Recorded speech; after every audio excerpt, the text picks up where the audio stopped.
आश्रम जिले में आज सुबह हुए एक दिलखराज सड़क हादसे में इत्तला मिल रही है कि 13 अफराद जिंदा जलकर फौत हो गए हैं। रायवरम के करीब प्राइवेट बस और यहां लारी के दरमियान टक्कर हुई है, जिसके बाद बस में आग लग गई और इसके साथ साथ लारी में भी आग लग गई। देखते ही देखते आग इतनी तेजी से फैली कि कई मुसाफिर बस के अंदर फंस गए और उन्हें बाहर निकलने का मौका तक नहीं मिल पाया। इस हादसे में तकरीबन अब तक की इत्तलात है कि 13 मुसाफिर की मौत हो चुकी है, जबकि तकरीबन 20 से ज्यादा लोग शदीद तौर पर जख्मी हुए हैं और उनकी हालत नाजुक है। हुकाम ने हलाकतों में इजाफे का खदशा जाहिर किया है। इस हादसे के बाद मकाम वाक़े पर कोहराम देखा गया। आसपास के अवाम जमा हुए। फौरी तौर पर बचाव और इब्तदाई कार्रवाइयां शुरू की गईं। इंतजामिया और फायर ब्रिगेड की टीमों ने जाए वाक़ा पहुंचकर आग बुझाने और जख्मियों को हॉस्पिटल पहुंचाने में ताउन किया। मुकामी हुकाम के मुताबिक हादसा जुमेरात की सुबह तकरीबन 6 बजे उस वक्त पेश आया जब हरी कृष्णा ट्रेवल्स की खान की बस तेलंगाना के निर्मल से आंध्र प्रदेश के नेल्लूर जा रही थी। जब यह बस रायवरम के करीब कानकनी के इलाके से गुजर रही थी, तभी सामने से आ रही यहां पर लोड से भरी लारी से उसकी टक्कर हो गई। टक्कर इतनी शदीद थी कि बस का अगला हिस्सा मुकम्मल तौर पर तबाह हो गया और चंद ही लम्हों में बस शोलापोश हो गई। और इसके बाद यहां पर देखा गया, जो कि ऐनी शादी ने बताया कि टक्कर के बाद बस के अंदर अफरा तफरी मच गई, चीखों पुकार थी। कई मुसाफिर सोए हुए थे, लेकिन उन्हें समझ में नहीं आया कि अचानक हुआ क्या है। बस के पिछले हिस्से में बैठे कई मुसाफिर आग और धुएं की वजह से बाहर नहीं निकल पाए। आग तेजी से फैलने की वजह से मुसाफिर को बाहर निकलने का मौका नहीं मिला। आग के शोलों और धुएं की वजह से कुछ लोगों की दम घुटने से भी मौत हुई है, जबकि कई मुसाफिर संगीन तौर पर झुलस गए हैं। मुकामी हुक्काम ने यह बताया गया है कि लाशों को निकालने का अमल जारी है। सुबह होने तक यहां पर फायर ब्रिगेड का अमला पहुंचा था। आग पर काबू पाया गया है। वजीर आजम नरेंद्र मोदी ने इस हादसे पर गहरे दुख का इजहार किया है। आंध्र प्रदेश के वजीर आला चंद्रबाबू नायडू ने भी इस हादसे पर गहरे दुख का इजहार किया है और जिन जख्मियों को हॉस्पिटल शरीक करा गया है, उनके बेहतर इलाज की हिदायत दी गई है। वजीर आजम मोदी की तरफ से महलूकीन के वर्षा को इमदादी तौर पर 2 लाख रुपए एक्सग्रेशिया का ऐलान किया गया है।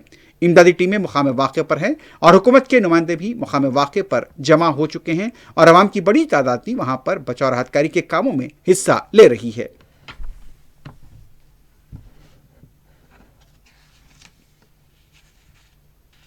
ఉదయం 6 గంటలకి ఒంగోలు అదేవిధంగా మార్కాపురం నేషనల్ హైవే మీద ఒక ప్రైవేట్ ట్రావెల్స్ బస్సు, ఒక టిప్పర్, ఈ రెండు కూడా ప్రైవేట్ ట్రావెల్స్ బస్సు జగిత్యాల నుంచి కలిగిరి వెళ్తుంది, అదేవిధంగా టిప్పర్ లారీ మార్కాపురం వెళ్తుంది లారీతో.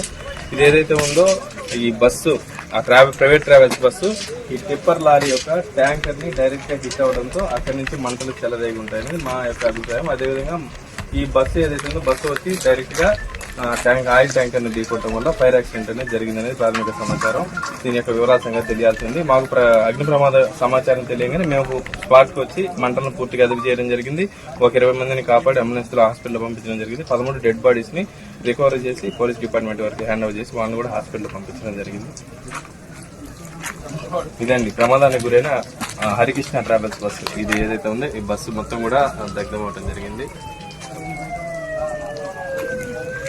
దీనిలో ఉన్నటువంటి 13 డెడ్ బాడీస్ ని కూడా మొత్తం కూడా తీసి సేఫ్ గా తీసేసి పోలీస్ డిపార్ట్మెంట్ వరకు హ్యాండ్ ఓవర్ చేయడం జరిగింది.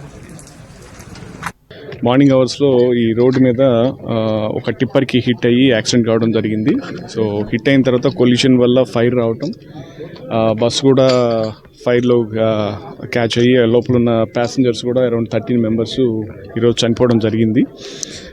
దీనికి సంబంధించి మనకు అరౌండ్ 6:10కి అట్లా కాల్ వచ్చిన వెంటనే మా సంబంధిత అధికారులు, ఇన్స్పెక్టర్, డివైఎస్పీ గారు ఇమీడియట్గా సీన్కి వచ్చి అంబులెన్సెస్ అన్నీ కూడా మనం అరౌండ్ 23 మెంబర్స్ దాకా హాస్పిటల్కి కూడా షిఫ్ట్ చేయడం జరిగింది. హాస్పిటల్లో ఉన్న వాళ్ళు ఒకరిద్దరికి కొంత ఫ్రాక్చర్స్ తప్పితే మిగతా వాళ్ళ కండిషన్ అంతా కూడా బాగానే ఉంది. మిగతా 13లో ఎవరు అనేది ఒక 5 మినిట్స్లో మనకు ఆ ఇన్ఫర్మేషన్ కూడా వస్తుంది. వచ్చిన వెంటనే మనం ఆ సంబంధిత ఫ్యామిలీస్ అందరికీ కూడా ఇన్ఫార్మ్ చేసి ఇంకా ఫర్దర్గా ఏమి ప్రొసీజర్స్, ఏం ప్రాసెస్ మనం చేయాలో అది దాని ప్రకారం చేయడం జరుగుతూ ఉంది. టిప్పర్ డ్రైవర్ కావచ్చు, ఇక డ్రైవరు, క్లీనర్ అందరూ కలిపి 27 మంది ఉన్నారు. బస్సులో దాదాపు 35 మంది దాకా ఉన్నట్టుంది. ప్రధాన కారణం ఇంకా చూడాల్సింది. అంటే ఇప్పుడు ఉన్నదాని పరిస్థితి చూస్తే బస్సు లేన్ ఆపోజిట్ లేన్లో ఉంది. ఇంపాక్ట్ కూడా బస్సు టిప్పర్ వెనక వైపు నుంచి హిట్ చేసినట్టుంది. కాబట్టి టెక్నికల్గా ఎలా జరిగింది అనేది కొంచెం మనం ఇంకా విశ్లేషించాల్సిన అవసరం ఉంది. దాని ప్రకారం మనకు తెలిసిన వెంటనే అది కూడా మీకు తెలియజేయడం జరుగుతుంది.